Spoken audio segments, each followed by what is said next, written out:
제21장 사천성 호산현 광난 1화.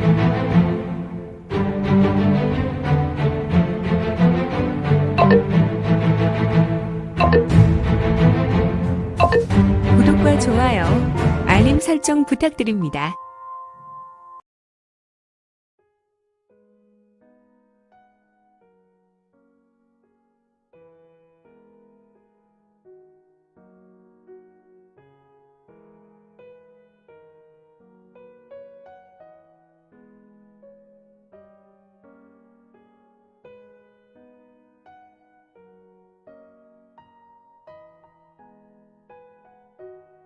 제21장 사천성 호산현 광난 1화.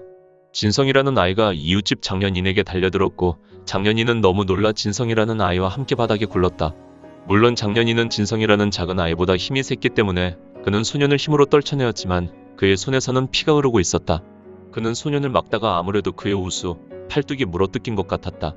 소년은 일반인의 일을 가지고 있었던 것이 아니라 소년의 이는 수십 개로 마치 포악한 바다 상어와 같은 날카로운 여러 이가 있어서 장년의 팔뚝살은 옷과 함께 크게 뜯겨나가서 그의 팔에서는 심하게 피가 흘러내렸다. 이런, 진성아, 너는 완전히 괴물이 되었구나. 장년이는 이런 말을 하고 있었는데 소년은 입맛을 다시고 혀로 장년인의 피가 묻은 입술을 앓는다. 장년이는 조금 섬뜩한 표정이었지만 또한 어이없는 표정도 되었다. 그의 얼굴은 매우 복잡미묘한 표정이었다. 그런데 이때 장년인의 뒤에서 4명의 검은 그림자가 서 있는 것이 아닌가. 아, 이 사람들은 이미 죽어 있었던 4사람이었고 그 중에는 진성이라는 아이의 아버지인지 한쪽 팔은 이미 없었으며 이 사람들은 모두 눈과 코와 입에서 피를 흘리고 있었다. 바로 진성이의 가족들인 것이다. 이들도 진성이와 같은 굶주린 입을 벌리고 장년인에게 때로 덤볐고 그들은 모두 한데 엉겨서 바닥을 구르고 있었으니 으악, 4사람은 아무래도 허기진 배를 채우기 위하여 장년인을 선택한 것 같았다. 살려줘요. 진성이가 서 있는 살인문 앞에 여인 한 사람이 뛰어가는 모습이 보였고 이 여인은 쫓는 5사람이 지나갔는데 역시 진성이도 희죽희죽 웃다가 여인이 뛰어가는 모습에 그녀를 쫓아 달려나갔다. 그리고 진성이의 가족은 피해 잔치를 벌였으니 사실 마을은 지금 축시를 기해서 사람이 사람을 쫓아다녔고 서로 먹어치우려고 강한 포악성과 호전적인 공격성을 가지고 서로 적대하였고 서로를 노렸다. 그리고 일정 시간이 지나며 서로에게 괴물이라는 동물적 습성을 깨달았는지 서로에게 공격하는 것을 멈추고 때로 움직였으며 5에서 10사람씩 무리를 지어 마을을 벗어났는데 이 마을에는 일부 사람이 죽어있을 뿐 전쟁이 난 것과 같은 광경으로 피해 마을이 되었다. 과연 이들은 어디로 갔을까? 또다시 이곳 마을에 사람들이 나타났으며 검은색 무리 10여 명이었다. 이들은 석양이 물들어 노을진 늦은 오후에 등장한 것이다. 광란의 잔치가 있은 지 정확히 10일이 된 후였다. 현조정, 마을을 돌아보았느냐? 네, 대주. 보고해라. 알겠습니다. 대주. 정말 놀라운 결과입니다. 마을은 정말 어지러울 뿐 마독의 흔적은 전혀 없습니다. 우리 아이들이 10일 동안 은밀히 은폐하고 귀식대법을 전개하여 각각 흩어져 실시간으로 이 마을을 지켜보았습니다.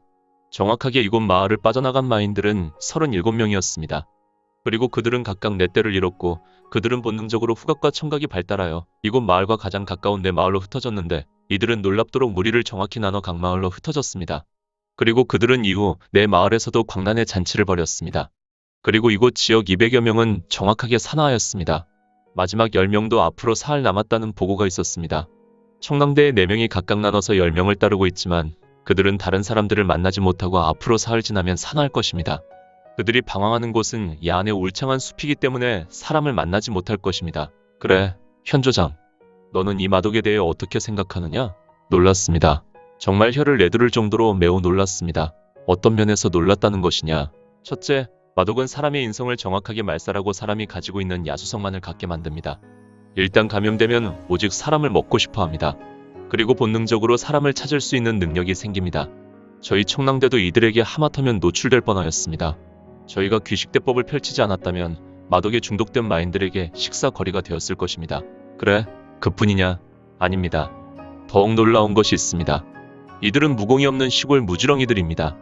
하지만 이들은 여느 절정의 고수와도 같은 빠르기와 신체 능력을 갖추게 되었습니다. 아무리 소년일지라도 일당백의 능력을 갖추고 있을 것입니다. 그래, 나도 잠시 보았다. 소년이 어른을 상대하는 것에 전혀 밀리지 않을 뿐 아니라 어른의 팔을 뜯어내는 것도 보았다. 허허, 흐흐. 네, 대주. 저는 그 당시 그 모습을 보고 지렸습니다. 후후후. 너는 이들 마독에 감염된 마인들이 집단적으로 어떻게 행동했고 이들의 지속 시간과 이들의 행동 반경뿐만 아니라 세세하고 세미하게 보고서를 작성해라. 그리고 사흘 후에 내게 가지고 와라. 나는 이를 토대로 나의 의견을 더해서 해령독두타 만학전 전주에게 보고할 것이다. 그는 아무래도 사주께 모든 연구 과정과 결과들을 취합해서 보고할 것이다. 네, 알겠습니다. 이에 대한 부분은 절대 차질이 있으면 안 된다. 그리고 너는 37명 말고도 이곳에 남겨진 13명의 흔적을 찾을 수 있었더냐?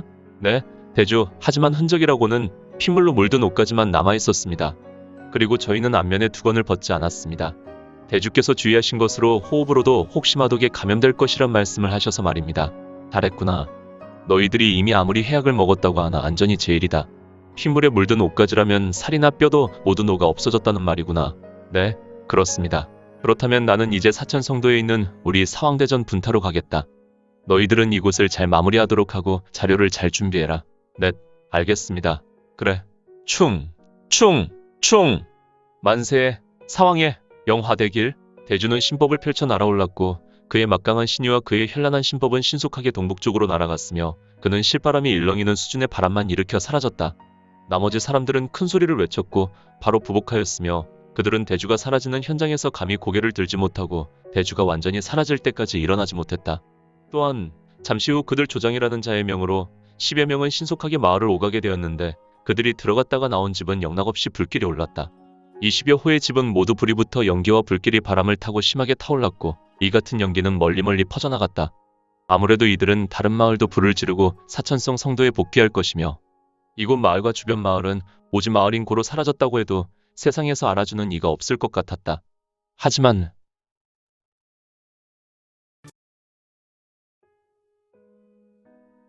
바람을 가르는 신형이 있었다. 검은색 경장을 입은 자는 신법을 전개하고 유성처럼 밤하늘을 가르며 서에서 동으로 빛처럼 이동하고 있었다. 그의 광폭행보는 밤하늘 오지 산 위를 날아가고 있었는데 이는 분명히 하늘의 천신이나 가을날 유성이 떨어져 하늘을 수놓은 그림과 같은 모습이었으니